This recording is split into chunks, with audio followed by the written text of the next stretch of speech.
For more than 50 years, the CIA kept a literary secret. This morning, we're learning how the agency used a classic novel to subvert the Soviet Union. Margaret Brennan is in Washington with a look at how pop culture became a Cold War weapon. Margaret, good morning.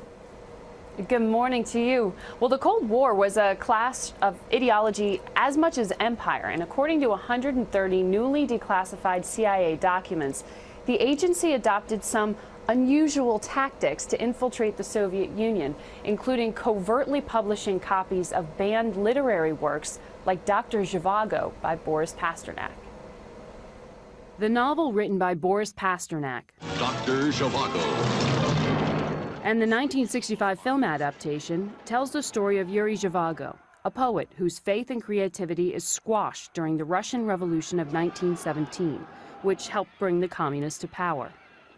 During the real-life Cold War, the Kremlin Bandit, that's when the CIA quietly published and distributed it as anti-Soviet propaganda.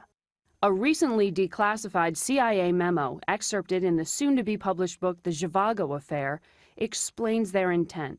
We have the opportunity to make Soviet citizens wonder what is wrong with their government when a fine literary work by the man acknowledged to be the greatest living Russian writer is not even available in his own country.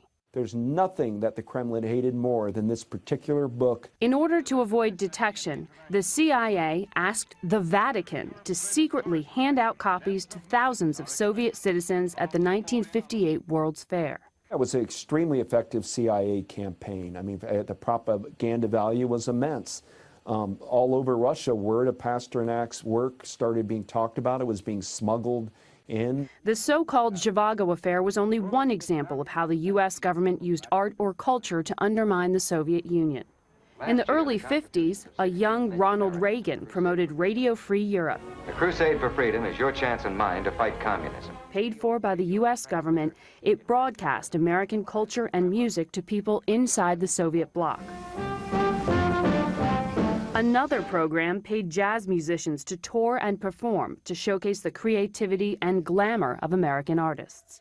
Historian Douglas Brinkley says that the impact of art, even novels like Dr. Zhivago, is powerful. Pasternak's voice continues to live for the ages because it's a humanitarian voice. It's not a voice of totalitarianism, and many people in the world believe that great art will outlive dictators. For years, there have been rumors about the CIA's role in publishing Pasternak's novel. The author himself was unsure how his book ended up printed in Russian, since no publishing house had ever agreed to do so.